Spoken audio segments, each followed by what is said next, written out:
Assalamualaikum warahmatullahi wabarakatuh. Perkenalkan, nama saya Irmadia Ramadanti dari kelas D1 PGMI.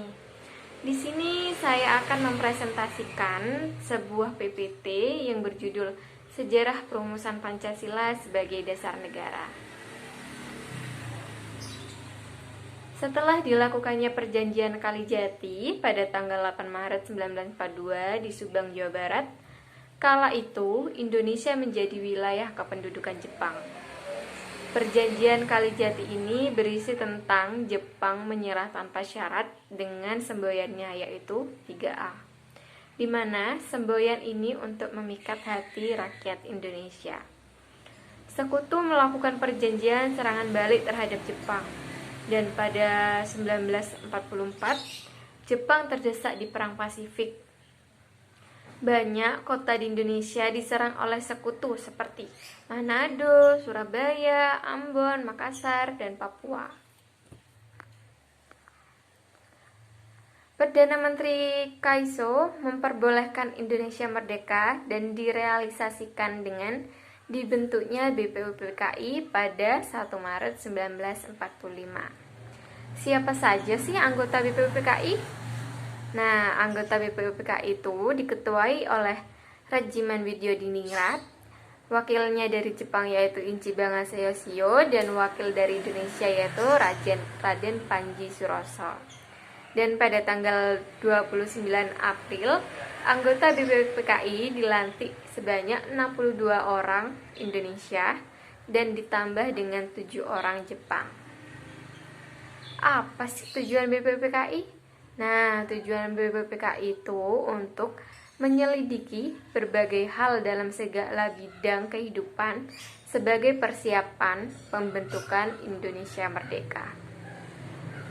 Jadi di dalam BPUPKI itu ada apa aja sih? Sidang apa aja sih? Nah, jadi BPUPKI ini mengadakan 2 sidang. Sidang pertama itu dilaksanakan pada 29 Mei sampai 1 Juni 1945.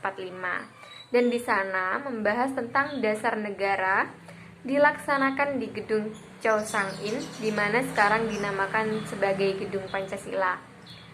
Setelah sidang pertama dilaksanakan yaitu sidang kedua. Nah, sidang kedua ini dilaksanakan pada 10 sampai 17 Juli 1945. Dan di sana membahas tentang rancangan Undang-Undang Dasar.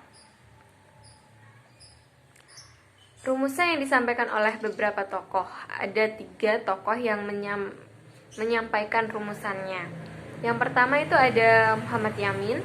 Dia mengungkapkan pendapatnya pada tanggal 29 Mei 1945.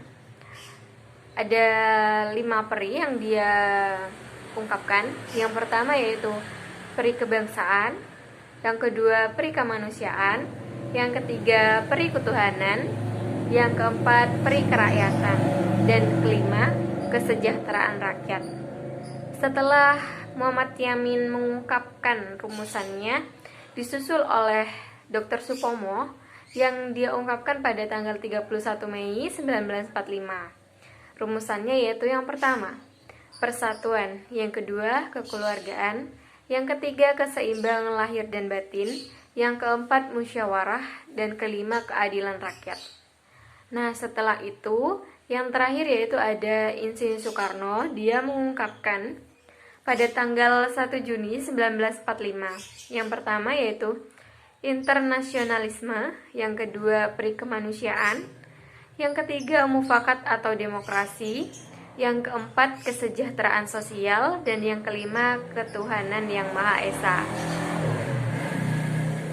Diusulkan istilah Pancasila itu pada tanggal 1 Juni 1945 dan dianggap sebagai hari lahirnya Pancasila sebagai dasar negara.